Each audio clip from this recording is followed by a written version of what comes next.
తులారాశి వారికి జూలై నెలలో ఏ విధంగా ఉండబోతుంది? వాళ్ళు ఆషాఢంలో ఎటువంటి జాగ్రత్తలు తీసుకోవచ్చు? ఎటువంటి పరిహారాలు చేసుకోవాలి? ఇవన్నీ గురువుగారిని అడిగి తెలుసుకుందాం. 2026 సంవత్సరం 7వ నెల జూలై నెల తులారాశి.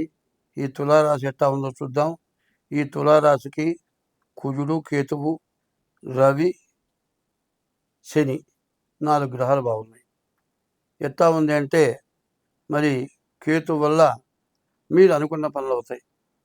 మరి శుక్రుడు వల్ల వివాహం కావటానికి, ఒకవేళ వివాహం అయి ఉంటే సంతానం కలగటానికి, తర్వాత రవి వల్ల ఉద్యోగం, విదేశాలకు వెళ్ళటానికి, తర్వాత ఆల్రౌండ్ మీరు ఏదైతే అనుకున్నారో ఆ కోరికలు నెరవేరటానికి ఈ తులారాశి చాలా బాగుంది. ఈ తులారాశికి బాగుండని గ్రహాలు రాహు, కుజుడు, బుధుడు, గురువు. ఈ గ్రహాలు బాగాలేవు.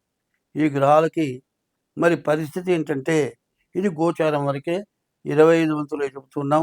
మీ డేట్ ఆఫ్ బర్త్ ద్వారా, మీ జాతకం ద్వారా చెప్పేటట్లయితే మీ జాతకం ఎట్లా ఉందో సంపూర్ణంగా తెలుస్తుంది.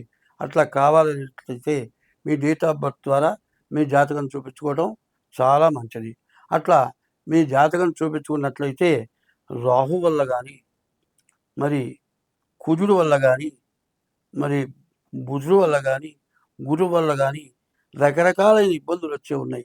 వాటి నుంచి మీరు బయటపడాలంటే డేట్ ఆఫ్ బర్త్ ద్వారా కానీ, సాముద్రిక ద్వారా కానీ మీ జాతకం చూపించుకోవడం చాలా మంచిది. అట్లా చూపించుకోవాలి అనేటట్లయితే నా పేరు పంగులూరి లక్ష్మీనారాయణ. మా ఫోన్ నెంబర్లు 2 ఉన్నాయి.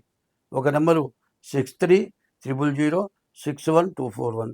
ఇంకో నెంబర్ ఉంది 7801071946. ఈ 2 నెంబర్లలో ఏ నెంబర్కైనా సరే ఫోన్ చేసి మీ జాతకం చెప్పించుకుంటే మరి దానికి తగినటువంటి దోషాలు పోవటానికి తగినటువంటి పూజలు చేయించుకుంటే మీరు ఎంతో లాభాన్ని పొందుతారు.